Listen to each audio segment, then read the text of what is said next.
Olá,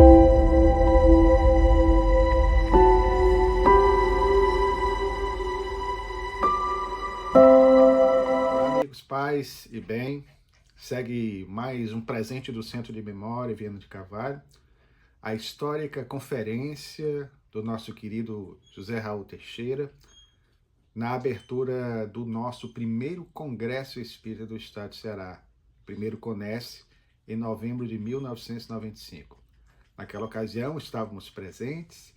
O evento foi um trabalho realizado pela parceria da Federação Espírita do Estado de Ceará com o Grupo Espírita Paulo Estevão, inaugurando uma fase interessantíssima de divulgação do Espiritismo em nosso estado, com a participação de companheiros de outras plagas que desde então vêm compartilhando o resultado de suas buscas, de seus estudos com os espíritas cearenses. Espero que apreciem. Mais uma vez pedimos para que sinalizem, marquem lá o like, inscrevam-se no canal para que nós possamos levar adiante esse projeto com novas informações, com novas notícias, com novos documentos que iremos em breve compartilhar. Tema Visão Espírita do Homem, abrindo esta jornada de estudos e debates. Senhoras e senhores, com a palavra, o professor Raul Teixeira.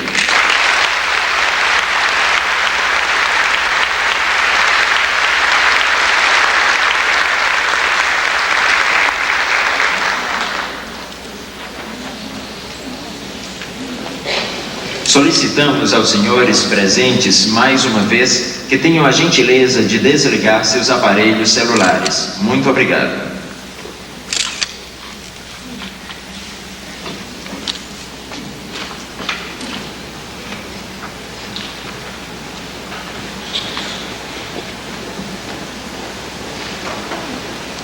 Senhoras, senhores, digníssimas autoridades presentes, meus queridos irmãos espíritas, que Deus nos guarde sob sua paz.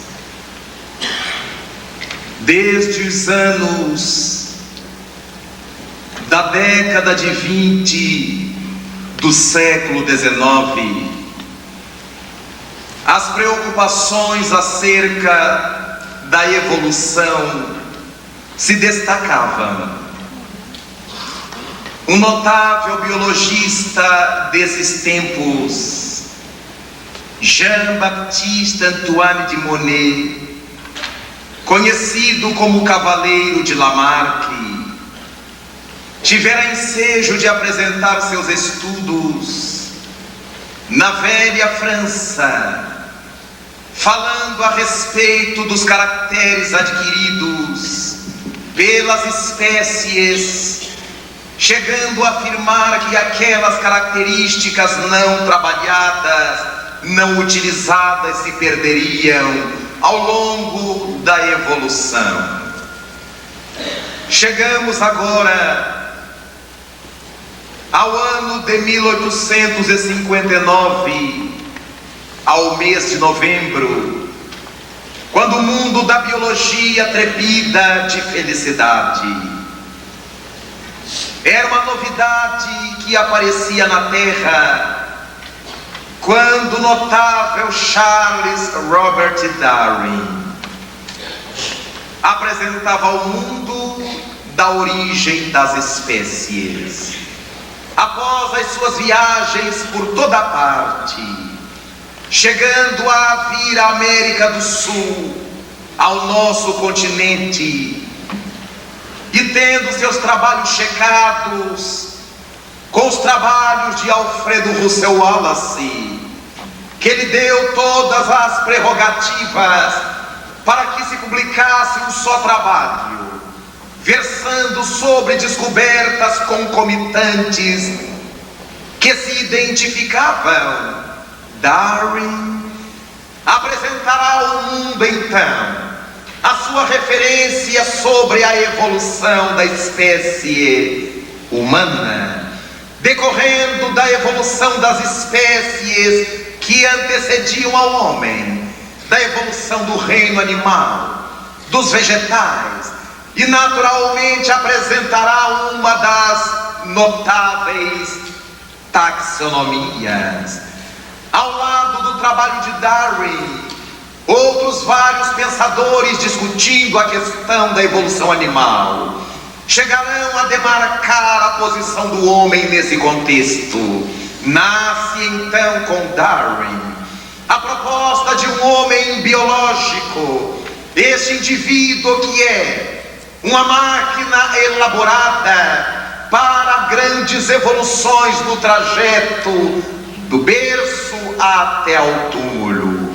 Na sua postura, o notável inglês irá apresentar para o mundo uma visão de um homem interessante, especial, o coroamento da criação animal na Terra, mas eminentemente biológico, porque Darwin não denunciava, certamente desconhecia qualquer outro tipo de trajetória que esse indivíduo poderia fazer ao longo da sua existência. Mas enquanto Darwin trabalha as suas teses e apresenta por toda parte, deixando um legado notabilíssimo para as ciências biológicas, encontramos o pensamento de Carlos Marx, que irá trabalhar um homem social, um homem sociológico e um homem econômico, afirmando questões importantíssimas para a época, discutindo pela primeira vez a exploração do homem pelo homem, trabalhando as ideias da mais-valia, esse fenômeno que faz com que quem trabalha o progresso nem sempre se possa desse progresso utilizar-se. Então, Carlos Marx, acolitado por Engels, deverá desenvolver no seu Capital e nas outras obras que iria estabelecer a visão de um homem marcadamente guiado pelos fenômenos econômicos, pelos fenômenos de ordem financeira, pelos fenômenos de equilibração social. Era um homem social, era um homem econômico, uma mescla dessas duas dimensões que Marx irá apresentar exatamente naqueles idos de 1867. Mas enquanto os trabalhos marxistas ganham campo, Max Weber, que virá depois, irá exprimir também a sua realidade, falando desse homem econômico e fazendo um paralelo agora com as questões espirituais, levantando teses que vinculavam a economia às igrejas protestantes da época e deixará um legado de que o homem não passará desse homem econômico no século XIX. Mas enquanto nos deparamos com os trabalhos de Weber, deparamos-nos também com os eminentes legados de Emile Durkheim, o excelente sociólogo francês, que irá verificar a criatura humana, o ser humano, o homem, como esse homem eminentemente social, mas irá trabalhar o que muitos deixaram de lado na sua mesma área, a questão da moralidade nesse homem social. Já começa Durkheim a considerar que não se pode entender o homem no seu contexto social, vivendo com outras criaturas, sem deixar-se de lado, ou deixando-se de lado a questão ético-moral. E a partir disto, os trabalhos de Emile Durkheim, um dos notáveis nomes da sociologia de França, irá ganhar destaque, apresentando basicamente esse homem socio-moral, esse homem sociológico, esse homem moral. Mas enquanto o mundo discute as teses desses grandiosos renomados, chegamos num salto ao nosso século XX, bem proximamente de nós, nas décadas de 70 e de 80, na velha França, o doutor Jean-Pierre Changé, um dos mais notáveis estudiosos da inteligência no Ocidente, emérito professor do Collège de France, em Paris, irá afirmar, através do seu livro O Homem Neuronal, que o ser humano não passa, nas suas bases, de um conjunto de neurônios. Todas as nossas emoções, todos os nossos sentimentos, quanto os valores intelectuais, quanto as disposições de caráter moral, afirmará Jean-Pierre Changé, estão calcadas na questão neuronal. Analisa, estuda essa questão, levanta dados, escreve vários artigos para revistas especializadas e culmina por apresentar o seu livro notável. Irá dizer Changé, materialista renomado, que faz questão de afirmar-se como tal, que a criatura não aprende aquilo que ela não deseja, que o fato de alguém haver nascido num lastro familiar empobrecido materialmente, de ter nascido de pais enfermos ou socialmente carentes, não faz com que o cérebro por si mesmo, os neurônios por si próprios, sejam desapropriados à aprendizagem. Deixa de lado neste momento Changé as questões alimentícias, as questões nutricionais, mas ele quer dizer que ninguém será incapaz por lastro de família. As questões a posteriori estarão relacionadas à vida e tratamentos sociais, e a partir dos trabalhos de Changé, ele irá classificar o indivíduo humano como sendo um ser especialmente neurológico, e com isto irá dizer Changé que não se pode falar como se falava antes dele, que o homem é um ser inteligente, porque não é verdade. Inteligência em si mesma não existe. O homem não é portador de uma inteligência, mas dirá um notável estudioso que o homem é portador de várias inteligências. Por isto, aqueles que não foram à escola, que não aprenderam matemáticas, que não aprenderam línguas estrangeiras, mas são excelentes futebolistas, são excelentes nadadores, desenvolveram outras inteligências, outros aspectos neuronais foram desenvolvidos. Criaturas que nunca aprenderam a nadar, que nunca aprenderam a jogar futebol, que nunca foram à academia, mas são excelentes cozinheiros, são excelentes horticultores. E dessa forma, este homem vai mostrando que cada um indivíduo humano irá desenvolvendo uma faceta de si mesmo, de acordo com aquilo que a sociedade lhe permitiu, de acordo com aquilo que o seu interesse lhe permitiu, e a partir disto confirma sua tese do homem neuronal. A última palavra nos estudos da inteligência na Europa científica, e a partir daí as mais variadas concepções de homens estão trabalhadas no contexto científico desde épocas remotas. Mas o velho Aristóteles, na notável cultura grega, já havia afirmado a condição do homem como um ser social, como um ser político. Então nós estamos encontrando em cada época a definição do ser humano dentro de certas características intelectivas, espirituais, de grande ou de pequena monta. Mas enquanto pensamos nessas referências filosófico-científicas, não poderemos esquecer que ao abrirmos o primeiro livro da Bíblia hebraica, o livro de Gênesis, dessa obra que chegou até nós como sendo o livro base dos cristãos, encontraremos ali, no Gênesis, uma afirmativa curiosa, uma apresentação interessante sobre o homem. O homem não é mais do que um boneco de barro que Elohim tomou em suas mãos, aquele mesmo barro que saíra das intimidades das águas.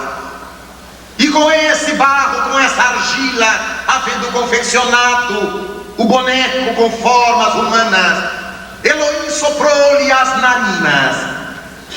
E a partir daí, o boneco de argila se tornou ser humano.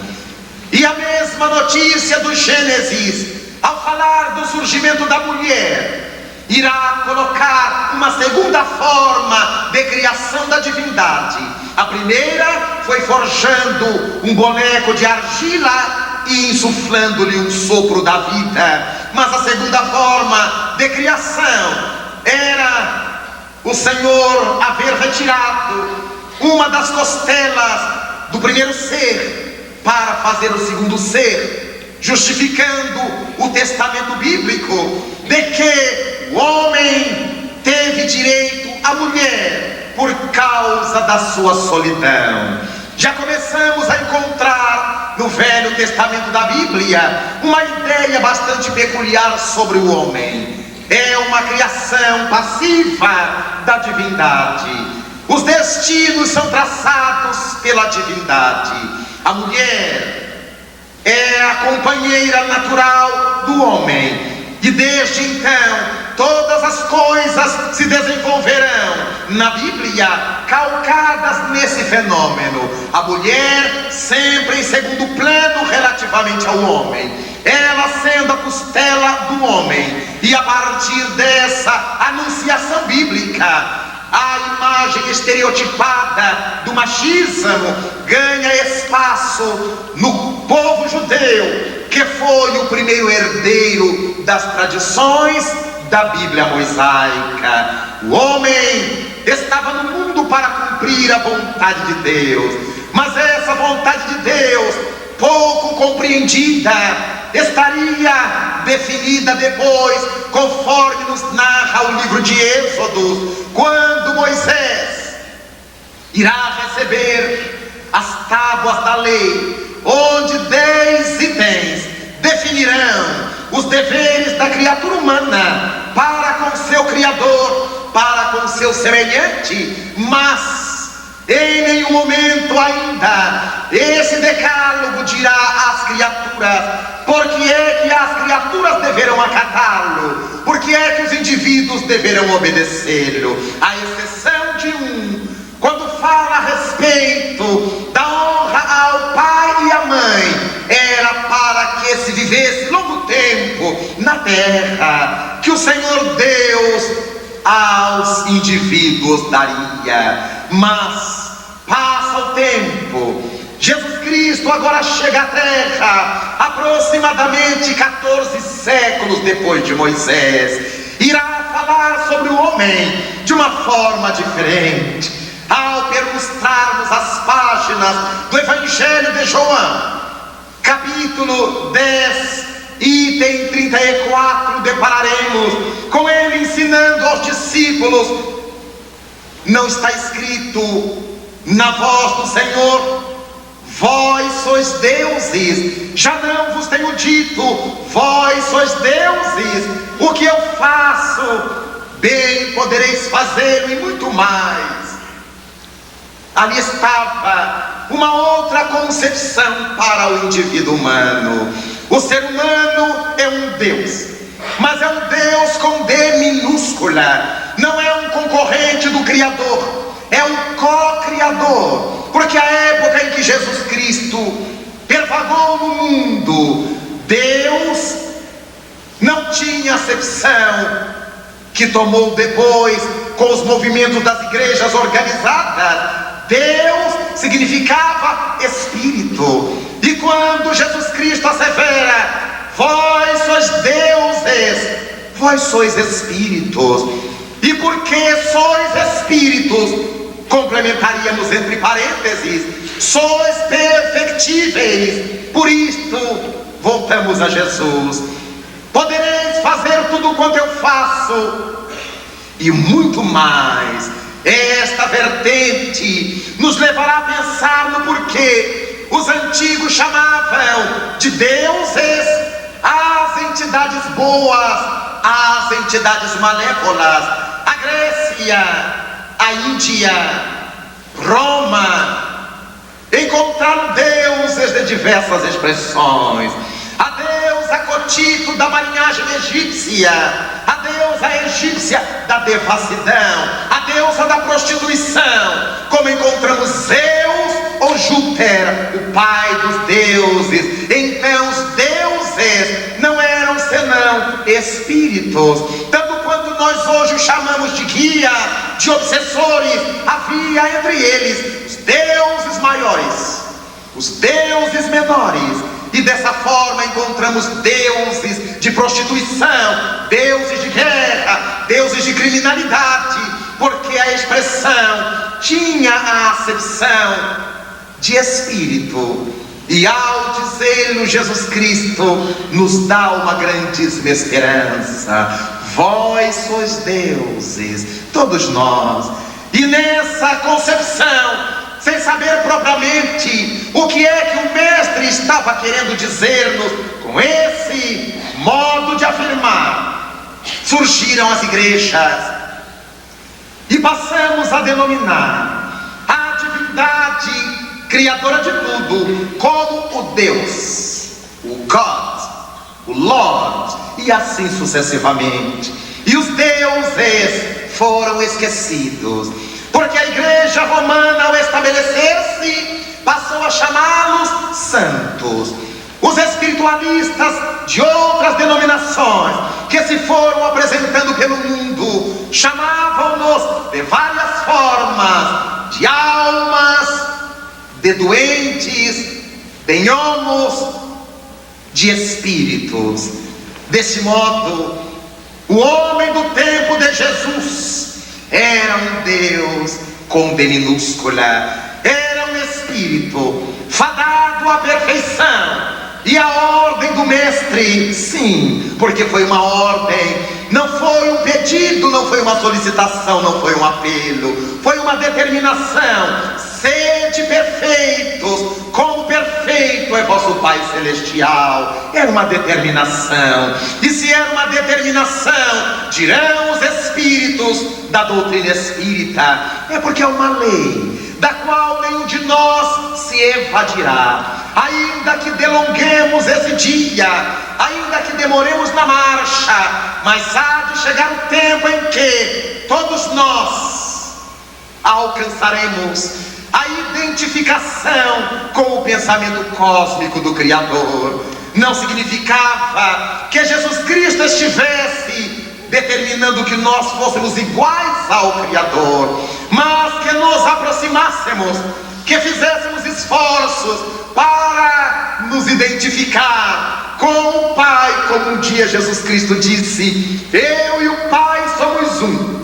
Se nós poderemos fazer o que Ele fez e muito mais, chegará o nosso dia de igualmente afirmar: eu e o Pai somos um. Como Paulo de Tarso um dia disse com relação a ele: já não sou eu quem vive, é o Cristo que vive em mim. E se o Cristo era um com o Pai e Paulo tinha-o em si, é porque Paulo carregava em si esse psiquismo divino que Jesus Cristo veio espraiar sobre a terra. Mas saltam-se as épocas, e desde Jesus Cristo, conforme assevera o Evangelho segundo o Espiritismo, novamente a treva se fez sobre a terra. As incontáveis querelas, disputas, as guerras, as epidemias, as pandemias, as enfermias de todos os tipos que assolaram a vida coletiva da humanidade,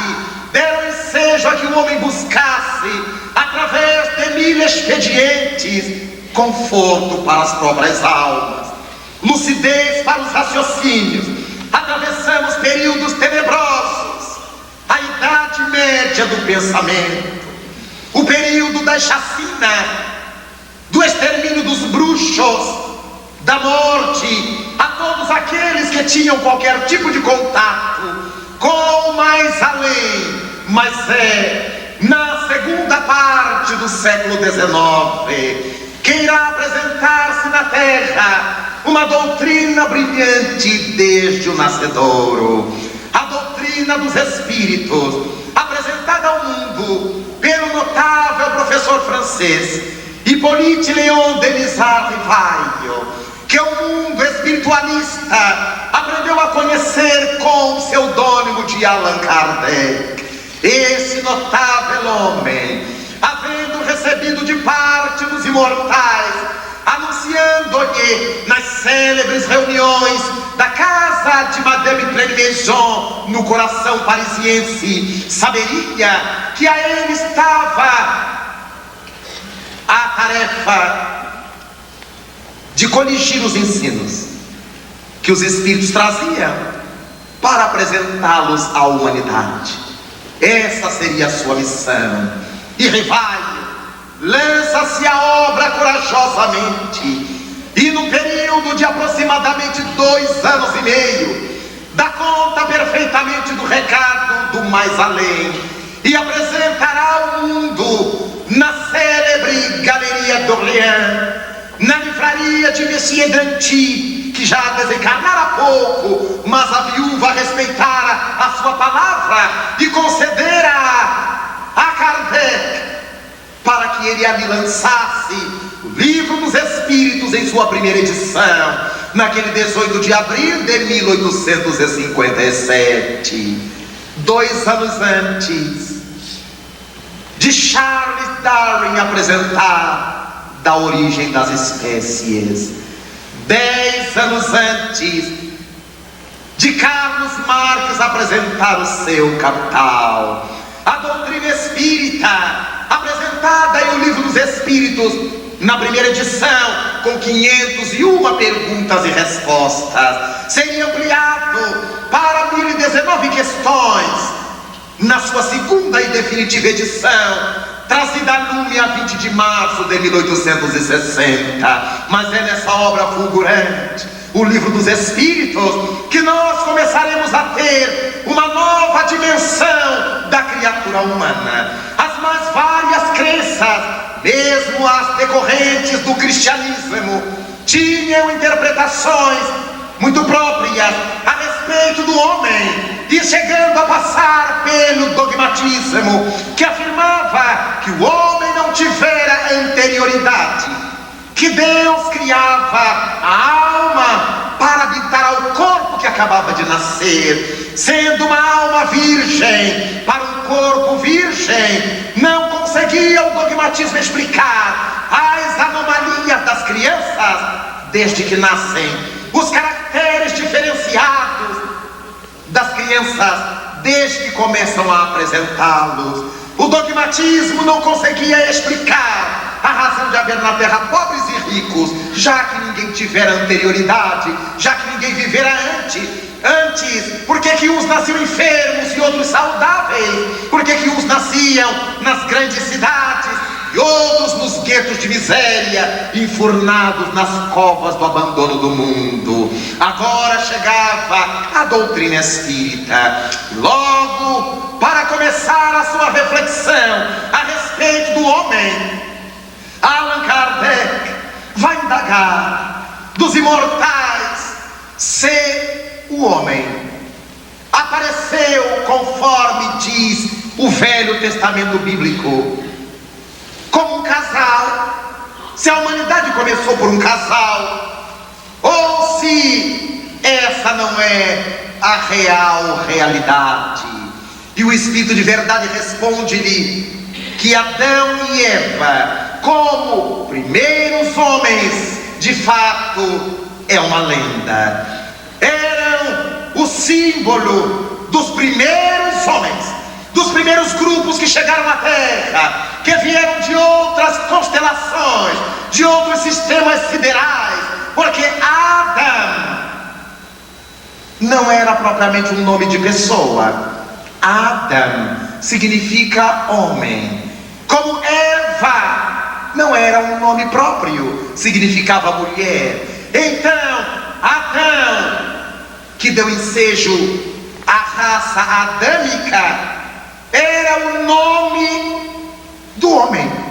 Quer dizer, homem, Adão. E dessa forma, as confusões escriturísticas fizeram com que Adão se tornasse o nome do primeiro homem, quando era o nome do primeiro grupo de homens que chegava a habitar a terra. E certamente os Espíritos irão dizer a Kardec que esse homem, a quem se atribui essa condição de ter sido o primeiro, e que não era, mas este homem teria vivido na terra cerca de 4.000 anos, desde o século passado. Adão e Eva, uma alegoria.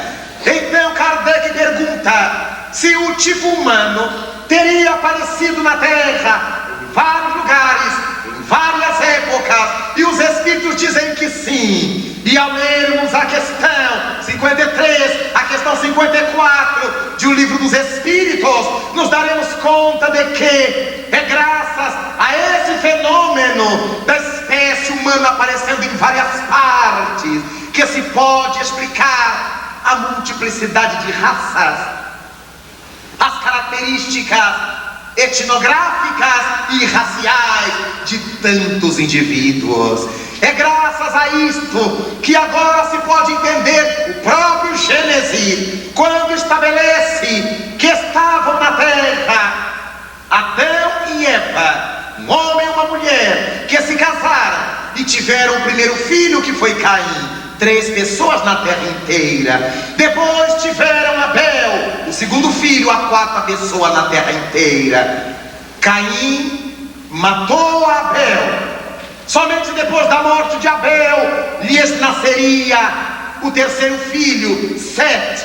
Mas nesse ínterim, Caim foge do convívio dos seus pais, carregando na mente o complexo de culpa. Foge para as terras de Nod.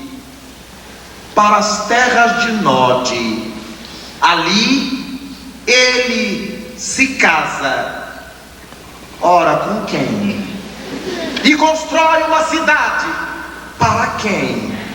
Óbvio que no próprio Gênesis, defendido a unhas e dentes pelos indivíduos que leem a letra, mas não vão por trás da letra para seguirem a proposta de Paulo, já que a letra mata e é o espírito por trás da letra que vivifica, para se darem conta de que esse Caim fugiu do convívio dos seus pais, sendo a 3ª pessoa da humanidade, e casou-se nas terras de Nod, casou-se com alguém e construiu uma cidade para alguém. Não deveria ser uma pessoa, eram muitas pessoas. Então ali mesmo já estamos entendendo que o Livro dos Espíritos tem razão ao afirmar que o ser humano apareceu em vários lugares da terra em épocas diferentes. A paleontologia iria mais tarde levantar essa realidade, confirmar a tese espírita, ao começar a descobrir o homem símio da África do Sul, o homem de Java, o homem de Pequim, do outro lado da terra, o homem de Lagoa Santa, aqui no Brasil, no estado de Goiás, o homem de Neandertal, o homem de Cro-Magnon, em várias partes da terra. O homem existiu. Não foi Adão e Eva, um casal, mas foram Adãos, homens que povoaram a terra em diversas das suas latitudes, em várias das suas longitudes, e a partir daí a doutrina espírita vai se apoiar nesta realidade científica. Antes que a ciência o tivesse definido, o Espiritismo falou na frente, para que a partir daí nos explicasse o mundo espiritual, donde proveio o homem, a alma que somos nós, nascemos da vontade de Deus. Do mesmo modo que ao ler o Gênesis encontramos o Fiat Lux, faça-se a luz, e a luz se fez. Consideremos nessa noite dos tempos, na linguagem de Emmanuel, que um dia fora do tempo, o Criador quis forjar o princípio espiritual. Fiat anima, e a alma surgiu. Pela nossa incapacidade de compreender a causa das causas de Deus, então nós estabelecemos filosoficamente um patamar que a ciência chama de ponto de referência, que chamam de postulados. Temos que postular que tudo começou em Deus, o incriado. E nesse momento extratemporal do fiat anima, surge então o princípio anímico, o princípio espiritual, que começará a estagiar, segundo narra os imortais, nos reinos inferiores ao reino humano, como nós podemos caracterizar hoje os reinos mais primitivos existentes, o reino mineral. E esse princípio inteligente, esse princípio anímico, esse princípio espiritual começa a estagiar no reino mineral, no átomo primitivo, conforme a resposta dos imortais à questão 540 de O Livro dos Espíritos. Tudo se encadeia no universo, está no último parágrafo. Desde o átomo primitivo ao arcanjo, que também começou pelo átomo, não por ser átomo, mas pelo átomo, conforme a edição francesa. A partir daí, esse princípio espiritual, carregando em si a presença de Deus, começará a desenvolver a sua primeira característica, a característica da atração, da agregação, que no futuro longevo, esse princípio espiritual humanizado, tornado espírito humano, nós chamaremos de atração, de amor. Lá nos começos era força de coesão, força de atração, e o átomo primitivo não era o átomo de hidrogênio, o primeiro da tabela estequiogenética de Mendeleev, era o átomo da matéria primitiva, do fluido cósmico universal, como chamará a doutrina espírita. E esse átomo primitivo, ainda inabordável por nossas ciências, era então o ponto basal, onde começaria a se desenvolver o princípio espiritual. Ao largo dos milênios incontáveis, esse princípio espiritual estagiará aí, no reino mineral, adquirindo experiência e colocando-se no contexto da matéria inerte para dar-lhe movimentação, até chegar à estrutura cristalográfica, quando os entendidos estudiosos admitem que esteja ali nos cristais a forma terrestre mais avançada do reino mineral.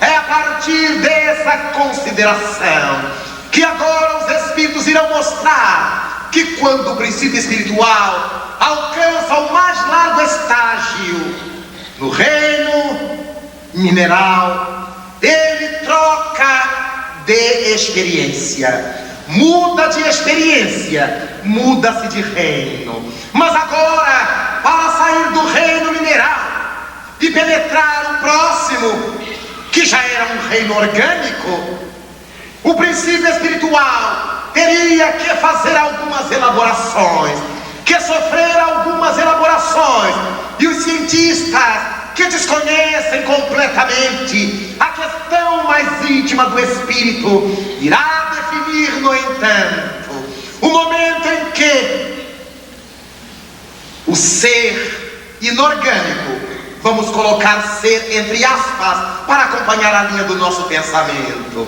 o inorgânico, o corpo inorgânico passa a se tornar orgânico. Ora, qual é a porta de acesso? É claro que agora existe oxigênio, hidrogênio, carbono, o que caracteriza Um ser orgânico é a existência do carbono e suas associações com hidrogênio, com oxigênio. Mas qual é o acesso? Qual é a porta de passagem? E os biólogos atinam com o fato de que descobriram umas moléculas inorgânicas com capacidade de, ao receberem energia do exterior, elas crescem, elas se desenvolvem, já são células grandes, macroscópicas, mas agora recebendo energia, elas crescem.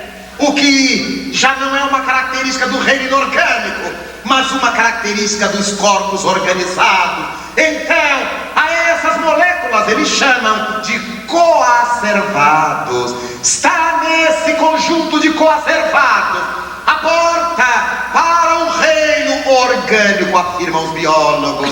É neste momento, descoberto pela biologia, que o princípio espiritual sai do reino mineral e ativa-se para penetrar as primeiras experiências dos seres orgânicos no reino vegetal. Começa como unicelular no reino vegetal, ao longo dos milênios se desenvolve o princípio espiritual, que agora já é possuidor, já é portador da capacidade agregadora, coesiva, atrativa.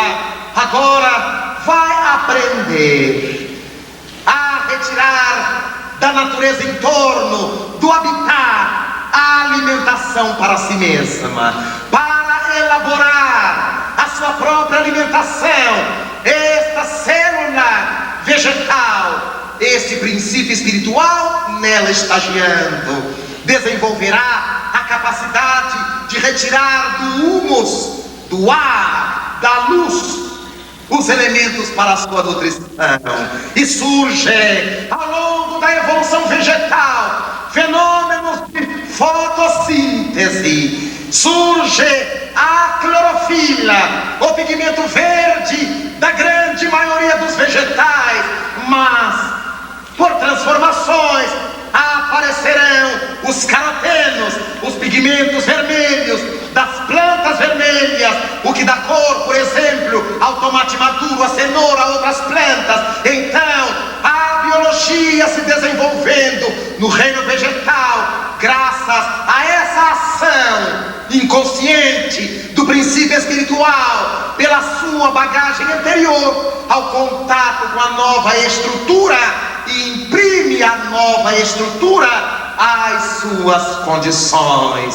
Os milênios se dobram, chegamos às chamadas plantas nervosas, as tioneias, as plantas carnívoras, aquelas que têm uma sensibilidade e devoram, entre aspas, os insetos, os pequenos organismos que sobre elas pousam, derramando, depois de fechar-se, um suco gástrico, entre aspas, todo especial, determinando que aquela planta tem algo vivo em sua estruturação.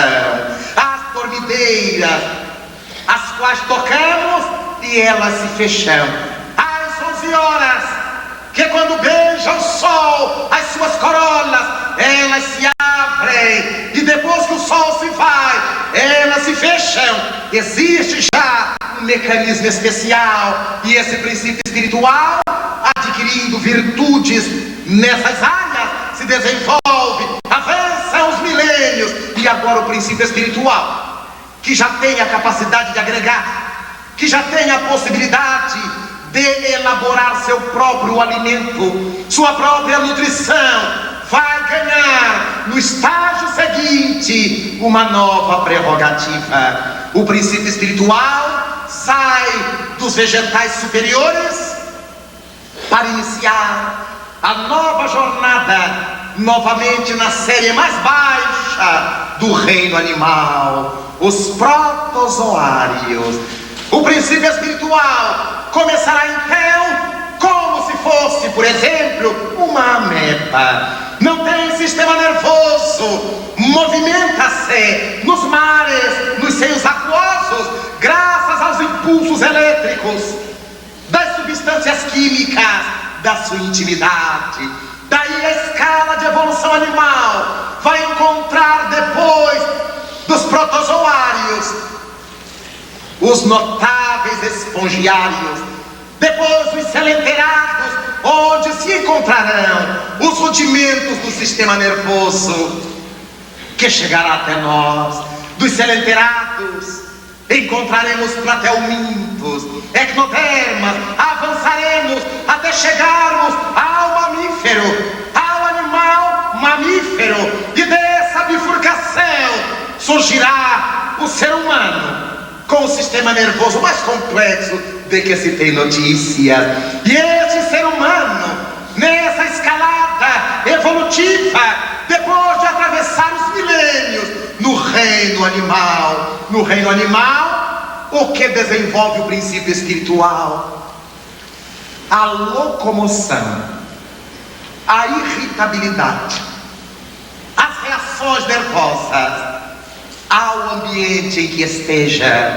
Por isto, aquele princípio espiritual que preparava seu próprio alimento, retirando do ambiente, agora no reino animal não conseguirá mais fazê-lo. Terá que sair em busca. Mas qual era a porta que os biologistas deviam encontrar para explicar essa passagem, sem considerarem a questão espiritual? Eles estão analisando a questão biologicamente. Há uma porta em que o vegetal se converte em animal, e os biólogos identificaram: um vegetal era vegetal, porque elaborava seu próprio alimento, mas era animal, porque já começava a se locomover. E a esse conjunto de características eles chamam zoófitos.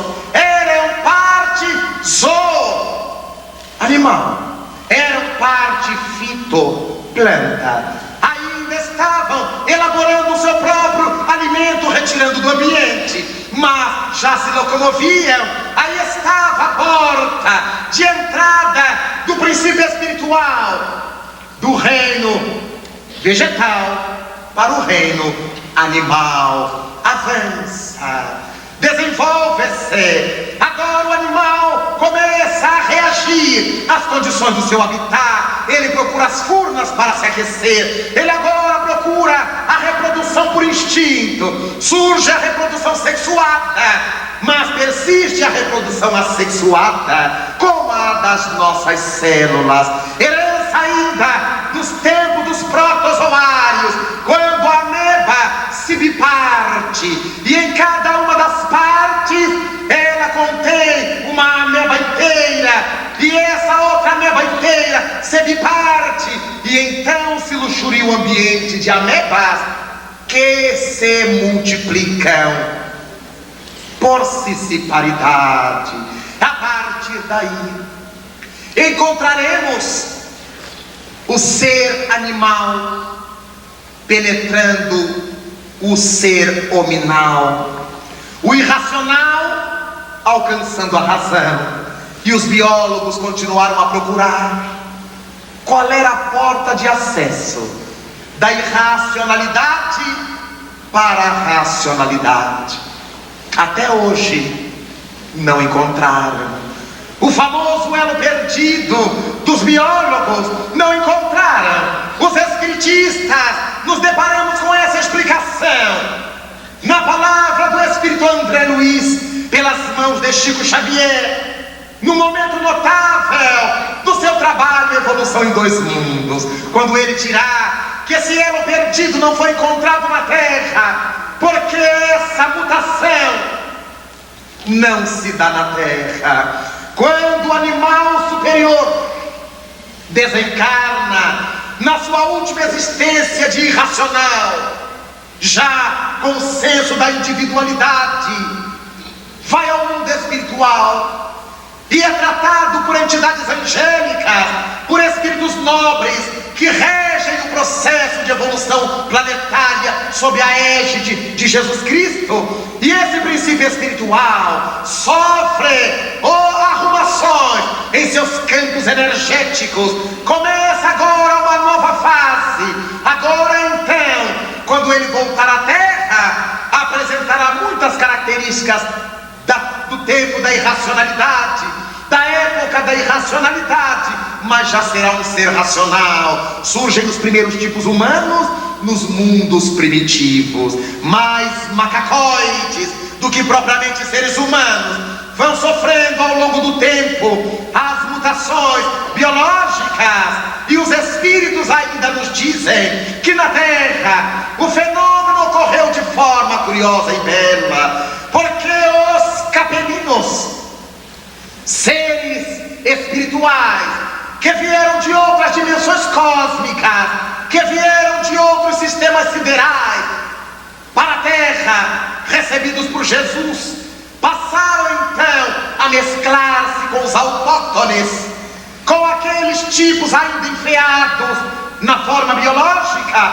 e eles que traziam heranças especiais da sua realidade espiritual desenvolta, passaram a imprimir no sistema biológico terrestre as suas características de seres intelectualmente mais avançados e moralmente também. A partir disso, imaginemos que alguém enriquecesse seus disquetes de computador com novas informações, e a partir daí esse computador tivesse maior capacidade de realização de tarefas. Era aquele homem advindo de outras dimensões, no caso da Terra em particular, que injetava numa divina hibridização a criatura primitiva do planeta, e a partir daí as formas começaram a ficar mais harmônicas. O tipo físico humano terrestre, o biótipo terrestre irá ganhar uma beleza toda especial. O ser humano aparece na Terra, agora dono da razão. Começa simples e ignorante, conforme podemos ler na questão 607 de O Livro dos Espíritos, quando Allan Kardec recebe do Espírito da Verdade as primeiras falas deste momento em que o princípio espiritual deixa de sê-lo e se converte em espírito humano. É uma questão didático-pedagógica, porque podemos falar do espírito dos irracionais, desde que estejamos entendendo o que é que estamos chamando de espírito do irracional. E dessa forma, o ser humano começa simples e ignorante. Na visão espírita, desse modo, o homem tem anterioridade. A alma não foi criada por Deus para um novo corpo virgem na hora em que o corpo nasce. Essa alma é viajora da eternidade, surgiu do momento cósmico inicial, que chamaremos do alfa divino, e marcha para outro momento cósmico especial, o ômega divino. Saímos de Deus como seres humanos simples e ignorantes, e voltaremos para Deus completados pela evolução desenvolvida graças ao nosso livre-arbítrio. É a partir dessa encruzilhada da simplicidade e da ignorância, sem virtudes morais, sem conhecimentos intelectuais, que o ser humano avança, galgando novos céus, conquistando novas terras. E hoje, quando observamos os dizeres dos filósofos, o homem é um animal social. Sem dúvida, o Livro dos Espíritos nos apresenta a lei de sociedade. Nós não fomos criados para o isolamento, fomos criados para a conjugação de esforços. Quando se afirma nas palavras de Aristóteles que o homem é um animal político, é verdade. Porque sendo a política a arte de governar a polis, a arte de governar-se a cidade grega, naturalmente levando-se isto a consequências mais amplas, a política é a arte de governar. Seja a cidade helênica, seja a nossa cidade doméstica, seja qualquer estrutura que exija governo, é necessário ter-se uma política. Sem que se cogite de política partidária, mas essa arte de governar, todos nós a temos. A política do governo doméstico, se a dona de casa não souber equilibrar as despesas com as receitas, as coisas tenderão ao caos.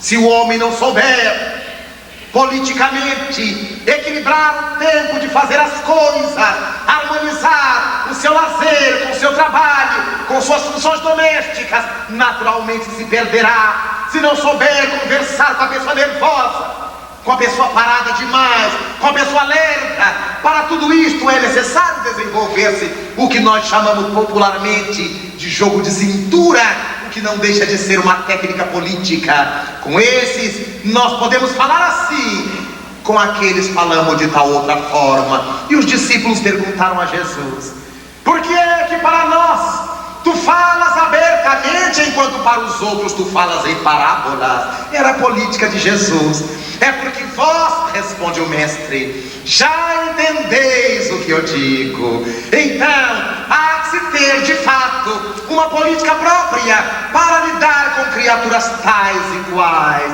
O tempo se movimenta na ampulheta das experiências humanas. O homem avança, e quando nós percebemos Durkheim falando de um homem sociológico, Marx de um homem econômico ou econômico-social, com Weber, um homem sócio-religioso, quando encontremos o notável pensamento de Darwin sobre o homem biológico, não podemos esquecer de Wilhelm Wundt, o pai do psicologismo europeu. Afirmará Wundt, depois de descobrir as ilhotas cerebrais que receberam seu nome, as ilhotas de Wundt, ele afirma que todas as nossas reações de afeto, de ódio, de amor, de crença, estão relacionadas à psicologia nossa, e cria o psicologismo. Todas as nossas reações estão atreladas para Wundt à questão psicológica, mas todos eles tinham razão. Só se equivocavam porque absolutizavam a informação que davam. O ser humano é um conjunto de todas estas coisas. Nós somos sociais, políticos, naturalmente encarnados, temos a dimensão biológica, mas somos psicológicos, nós somos morais, somos basicamente espirituais, somos deuses, somos espíritos. Por isto, ao olhar o trabalho do materialista Jean-Pierre Changé, compreendemos quando ele assevera que não existe no homem uma inteligência. Se o indivíduo não foi à escola, pronto, morreu, está acabado. Mas as diversas inteligências, porque nós somos a somatória de todas essas possibilidades biossociais, sociomorais, socioeconômicas, econômico-psicológicas, e desse modo nós somos deuses, somos seres completos, com o germe da felicidade em nós. E a doutrina espírita, ao nos apresentar este homem, este ser que carrega Deus na sua intimidade, que carrega um Cristo adormecido em si mesmo, faz com que nós possamos pensar nessa trajetória, olhando com esperanças o tempo que virá. É claro que estamos com os pés chumbados no lodo da terra, mas os olhares fixados nas constelações. Somos deuses, eis o que importa. E Jesus Cristo nos levantou um bom ânimo para que entendêssemos que todas as estratégias que usarmos para chegarmos ao Pai terá que ser através dos seus ensinamentos. Ninguém chegará ao Pai se não for por mim, se não for pelas coisas que eu digo, pelas coisas que eu ensino. E como Jesus Cristo não é o Senhor dos espíritas, nem dos católicos romanos, nem dos evangélicos das várias denominações, como Jesus Cristo não é o Senhor dos religiosos, mas é o Senhor do planeta, é Ele que inspira os filósofos para cima, é Ele que inspira os cientistas nas descobertas do progresso, é Ele que inspira os artistas responsáveis pela geração da estesia em nós, é Ele que inspira o pai e a mãe, os filhos, a criatura humana, é Ele que inspira o progresso. A maior representação de Deus, o maior Filho de Deus que a terra um dia conheceu, para dizer-nos por sua vez que nós também somos deuses, que somos perfectíveis, que somos evolutíveis. Nesta hora ciclópica da terra, quando o mundo treme ao bombardeio das bombas de extermínio, com o troar dos canhões e dos mísseis que silvam, quando a nau da terra se agita nesse mar encapelado da imensidão, a doutrina espírita, representando o Cristo de volta, o cristianismo revivido, vem ao nosso encontro para falar ao homem simples da jangada, da caatinga, e ao homem super-tchan das academias de Paris, de Nova York, do Japão, em Tóquio, de todas as partes do mundo. Vem a doutrina espírita falar a cada um no nível em que cada um pode entender. Não é à toa que o notável Viana de Carvalho, espírito, usando a mediunidade de Edivaldo Pereira Franco, dirá: o espiritismo é uma mensagem que, enquanto nós estamos sempre indo, ela está sempre vindo ao nosso encontro. Fala a lavadeira simples e fala a doutora laureata, fala o homem do campo e fala o PhD. É dessa forma que, quando o Ceará Espírita se reúne para evocar a mensagem da doutrina espírita, que traz Jesus de volta, pensando nas realidades deste milênio e nas promessas do terceiro, naturalmente, o primeiro congresso espírita do estado do Ceará trará no seu bojo, ao longo da sua atividade, as mais fúlgidas e vívidas esperanças. Nós somos deuses. Entenderemos que será fastidioso, despropositado, vivermos sonhando com o terceiro milênio, sem que tenhamos dado conta dignamente do final do segundo, já que o terceiro milênio será a sequência temporal.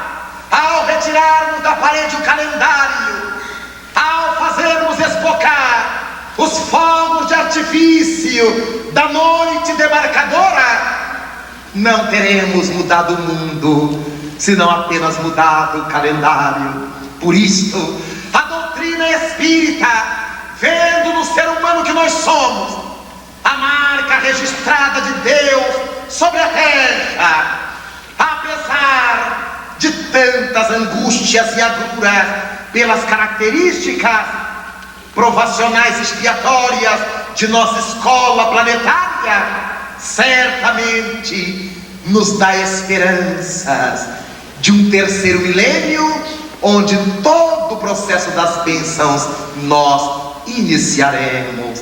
Teremos 1000 anos para isto, teremos 10 séculos para isto. Se reencarnarmos uma vez por século, no milênio próximo, teremos reencarnado ao final 10 vezes para tentar implantar na intimidade o pensamento luminoso de Jesus. Doutrina espírita é o Cristo que volta, é Jesus que retorna para dizer que nós temos múltiplas capacidades. Como lembra Xangê na sua descoberta materialista, é por isto que numa reencarnação somos professores de qualquer área, na outra seremos engenheiros, na outra lavradores, numa outra seremos médicos, porque temos essas habilidades em nós. Somos deuses destes reinos inferiores da natureza, aprendemos a lidar com a própria natureza, e hoje que vivemos num corpo humano, não prescindimos do reino mineral. Ai de nós, se faltar 1 grama de ferro, já começamos a sofrer anemias. Ai de nós, se faltar 1 miligrama de ouro, começaremos a ter problemas psiquiátricos. Ai de nós, se nos faltar as mínimas proporções de cada um dos minerais da natureza, porque embora estejamos no andar de cima da humanidade, estamos calcados nos alicerces dos reinos inferiores. Que seria da realização biológica do ser humano, o mais coroado da existência, se fôssemos privados das funções vegetativas? Quando temos prisão de ventre, quando temos indisposições digestivas, é o processo vegetativo que falha. Mas esse processo vegetativo não pode falhar, porque há situações básicas do corpo orgânico que deles dependem. O nosso sangue passeia pelo corpo do fenômeno circulatório, herança do período em que a seiva vinha da terra e passava pelos tubos vegetais, as linfas vegetais, o sangue vegetal retirado do seu ambiente. É vegetativo. Estamos falando enquanto as células se nutrem, se equilibram de sódio e potássio. Se uma delas se desequilibrar, enfermará. Então, não nos damos conta disto. É um fenômeno vegetativo. O coração bate eletricamente graças ao feixe de ris, sem que nós queiramos. Ele está batendo enquanto estamos fazendo e pensando outras coisas. O peristaltismo do estômago, dos intestinos, as contrações estomacais, uterinas, vegetativos. Dizemos, estamos com fome, mas não nos damos conta desses movimentos íntimos dos intestinos, do estômago, do útero feminino. E dessa forma, é um reino vegetal presente no corpo humano. Temos a herança animal, irracional, porque ainda somos prenhes de instintos. Se atravessamos uma via e ouvimos uma buzina, não paramos para raciocinar o que é que está vindo aí. Saltamos imediatamente, graças ao instinto da lebre, da serpente, dos animais irracionais. Quando nos atinge uma lufada de vento frio, os poros se nos fecham, para que nós não morramos de frio, trocando nossa energia térmica com o ambiente. Quando vem o calor, os poros se dilatam, para que não retenhamos excesso de líquidos que nos desequilibrariam a pressão arterial, o equilíbrio do corpo, e então transpiremos equilíbrio adquirido no tempo da irracionalidade animal. Somos humanos, dependendo de todos os reinos inferiores a nós. Daí, Allan Kardec pergunta se o homem está próximo do animal. E o Espírito da Verdade responde: a distância entre o homem e o animal é a mesma que medeia entre o homem e Deus. No entanto, foi logo ali, foi ontem, que deixamos as realidades irracionais. Será que deixamos para penetrar pelo menos a razão? E a razão, o que é? É a capacidade de unir pensamentos que o irracional não tem. Os animais superiores pensam, mas não juntam o que pensam. Só a razão é capaz de associar presente, passado e futuro. Hoje está um clima ótimo em Fortaleza. No ano passado, nesta data, choveu. O ano que vem, tomara que fique o tempo bom. Fazemos associações. O ano passado, nesta época, eu estava tão magro. Este ano, graças a Deus, melhorei um pouco. Tomara que no ano que vem eu também goze saúde. Estabelecemos ponte entre as fases da vida, entre os episódios. Lembra-se que ontem compramos tal coisa por tal preço? O ano passado, há 10 anos, há 15 anos, e isto custava tanto. Fazemos associações. Não coma isso, porque no outro dia você comeu e passou mal. O irracional não tem essa capacidade. Coma isso porque ele fez bem. Da outra vez que você comeu ou bebeu, dormiu muito bem. Associamos coisas, juntamos pensamentos. É isso que faz com que o ser se torne racional. A doutrina espírita abre-nos estas janelas para a vida. Faz-nos entender quem somos, de onde viemos, que estamos fazendo aqui na terra e para onde marcharemos depois da morte física. E é com este sentido que se levanta o primeiro Congresso Espírita do Estado do Ceará, para nos sensibilizar ainda mais. Aqueles que já morejamos na doutrina espírita e aqueles que estão nas praias sem coragem de mergulhar nesse estuário, nesse oceano, nesse mar de bênção, para lançar um apelo, um convite, um desafio à mentalidade cristã do Nordeste e do Brasil. Jesus é o nosso modelo e guia, o mais perfeito homem que o mundo já conheceu. Pilatos o classifica muito bem. Esse homo, eis o homem, e não precisa dizer mais nada. Ali estava a completude humana, naquele homem singular, pacífico e prudente, enérgico e perfumado de paz, que é Jesus. Esse homo, eis o homem. Oxalá um dia, depois que participemos de miríades de congressos como este, discutamos teses, troquemos ideias, abaulemos arestas, demos-nos as mãos, num dia que temos certeza não está tão perto, mas que rogamos aos céus não seja tão remoto. Nós todos seremos verdadeiramente irmãos.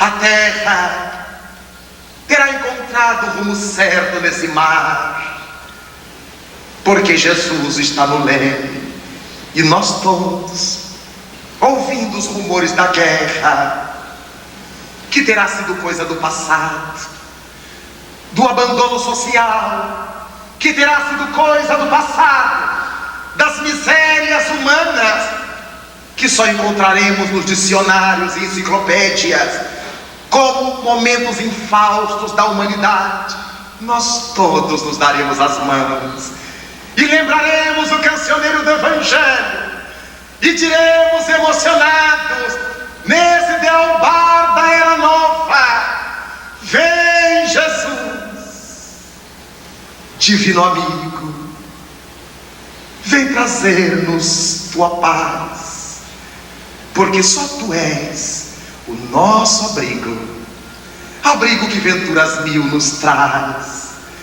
Vem, ó meigo Nazareno, vem este mundo de dores, de caos, de misérias consolar. Vem com teu olhar sereno toda a terra iluminar. Vem afastar do mundo a guerra, esse chacal de goelas abertas, devorador, que por onde passa vai destruindo tudo que encontra pela terra, espalhando luto, espargindo dor. Sabemos, Senhor, que há gemidos de aflição em toda parte. Percebemos que por onde passamos já não há mais primavera, enquanto criancinhas multiplicadas pedem pão. Nós, os homens, nos engalfinhamos como feras. Vem, Senhor, vem reflorir os nossos caminhos. Vem, Senhor, vem perfumar os nossos corações.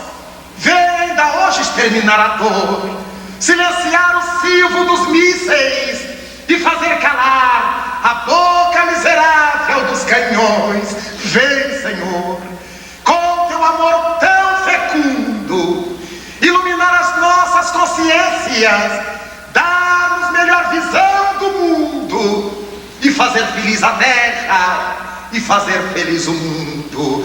Vem, Senhor, vem, Senhor. Muito obrigado.